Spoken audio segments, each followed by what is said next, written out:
What's going on, my pellet stove owning friends? What do you guys do with all your empty bags? Well, in this video, I'm going to show you what I do with my empty bags. If you guys do something different, please leave me a comment down below just to give the other people out there an idea of what they could do with all their empty bags besides just throwing them out or burning them. This is what I do. Get a nice utility knife with a sharp blade in it. Have a board. And then cut the top off. And they fit down inside of a 5-gallon bucket. Real nice.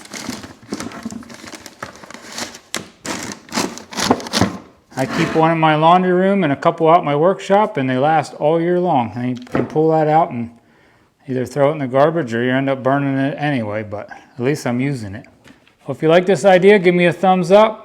And leave me a comment down below if you guys have a better idea what to do with these.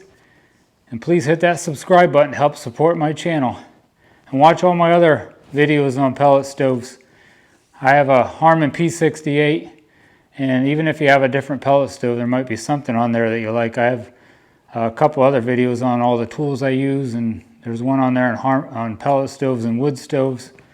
All right, thank you very much. God bless and have a warm winter.